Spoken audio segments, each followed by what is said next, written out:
છે અને સારી ચર્ચા થઈ છે।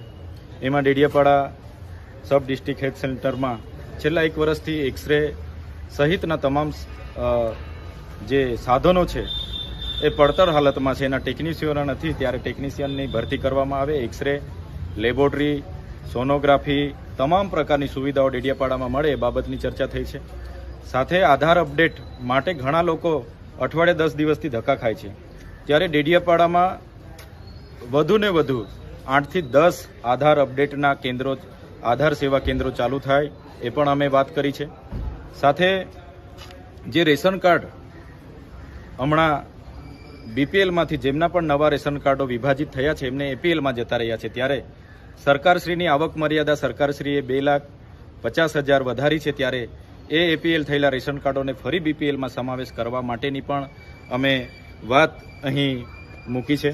સાથે સાથે ડેડિયાપાડા અને સાગબારામાં જે પણ રસ્તાઓ, જેમ કે મોસદાથી લઈને ડુમખલ, જાવલીનો રોડ હોય, બોરદા સેરુલાનો રોડ હોય, તમામ રોડે આજે ખાડાઓ પડી ગયા છે, એને પણ તાત્કાલિક ધોરણે ખાડાઓ પૂરવામાં આવે એ અમે અધિકારીઓ, માર્ગ મકાન વિભાગ સાથે પણ ચર્ચા વિમર્શ કરી છે।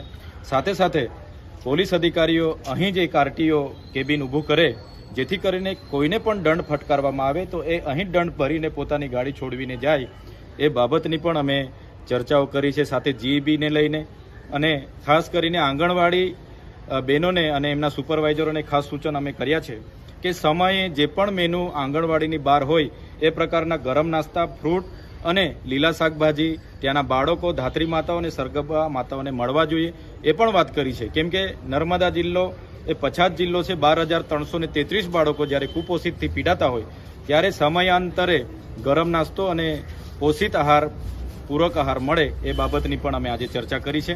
તો તમામ બાબતોએ અધિકારીઓએ પણ આવનાર દિવસોમાં એમાં આગળ રજૂઆતો કરીને તમામ બાબતોને લઈને સૂચનો એ કર્યા છે। સાથે સાથે આવનાર દિવસોમાં જે યાલનો પુલ તૂટી ગયો છે ત્યાં નવો બ્રિજ બને ત્યાં સુધી ટેમ્પરરી 4 વ્હીલ ગાડીઓને આવન જવન માટેની એક નાળું બનાવે એ બાબતનું પણ અમે વાત મૂકી છે અને બધી જ બાબતે સહમતિ દર્શાવી છે।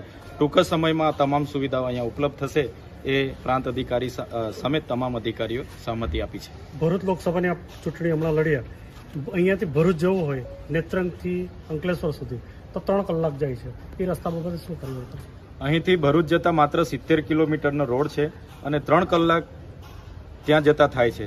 અંકલેશ્વર ભરૂચનો રોડ હોય, અંકલેશ્વરથી જે કેવડિયા સ્ટેચ્યુ ઓફ યુનિટીને જોડતો ઝઘડિયા રાજપાડીનો રોડ હોય, દહેજ બાયપાસનો રોડ હોય, તમામ રોડ ભરૂચ જાણે કે ખાડા નગરી બની ગઈ હોય એવું લાગે છે। ભરૂચની એક તો ખારી સિંગ પ્રખ્યાત છે અને એવી જ રીતના ભરૂચના ખાડા પણ બહુ પ્રખ્યાત છે। રોજે રોજ ખૂબ જ એક્સિડન્ટ થાય છે, ત્યારે હું ચોક્કસ આવનારા મંગળવારના રોજ ભરૂચ ખાતે અમે રસ્તા રોકો આંદોલન પણ કરવાના છે।